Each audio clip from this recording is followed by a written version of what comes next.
On February 26th, teachers and students lined the sidewalks outside Queen Mary University of London. Everyone held signs, shouted through megaphones, and passed flyers to anyone who walked by. It was the third in a 14-day university strike. Hi, I'm Alex Isaac, and welcome back to Goings On Across the Pond. This week, we'll be talking about the current UCU strike happening at over 60 universities across the United Kingdom.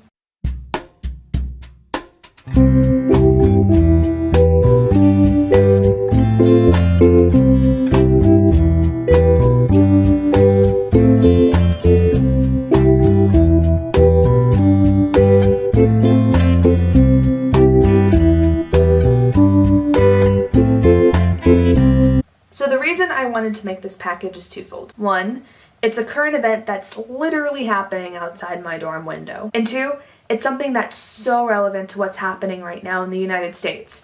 First with the West Virginia teachers strike, and now with the walkout planned for the Tulsa public school system. It seems like underfunding education is an issue worldwide, and I wanted to see why. But I'm sure all of you guys are wondering, what is the UCU and what exactly are they striking about? The UCU, or University and College Union, is an organization that lecturers, professors, and other university staff across the United Kingdom can join.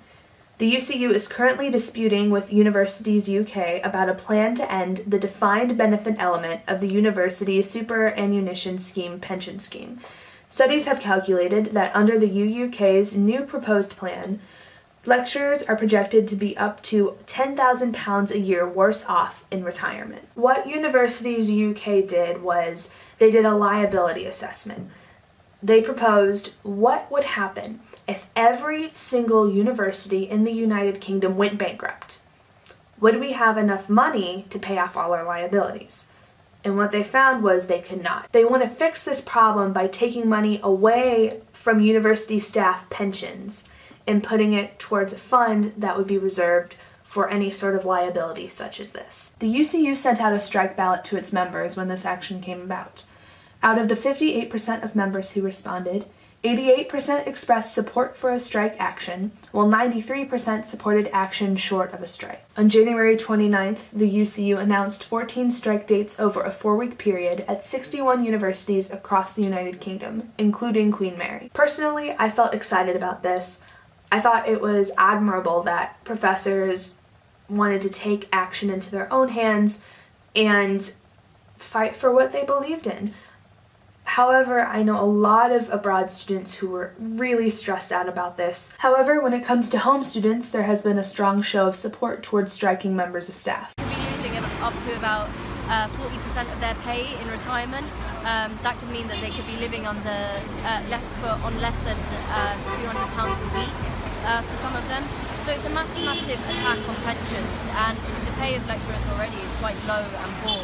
So this is a huge sort of attack on education, really, and people's ability to take this profession. It just disrupts and crumbles at the idea of education being a social good. Yeah. Well, I think the reason why there's potential is how big this strike is. You know, the last time we had a strike this big was the junior doctors 2 years ago in 2016. But the other thing that's different is that when I was in my first year of university, I'm now in my third, the UCU were also on strike, but it was over pay. And that strike didn't last very long, and I don't think the dispute was resolved in favour of the union. But the difference between that and this one is that there's lots of student support. Lots. It's just pouring out. Solidarity really is.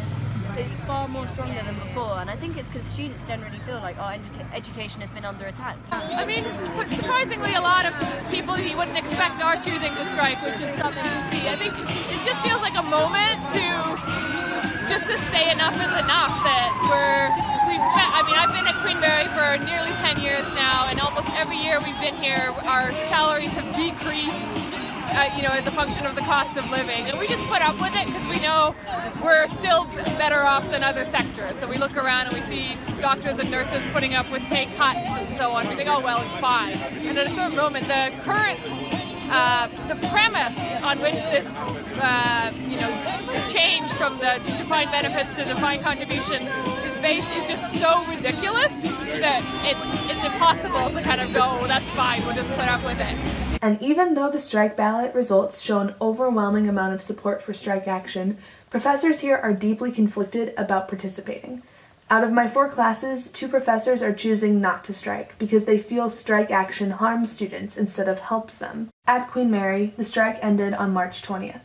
Even though UUK made an offer to the UCU last week, the UCU rejected it because, quote, the so-called deal would see mid-career members of staff lose over £100,000 of value from their pensions, end quote.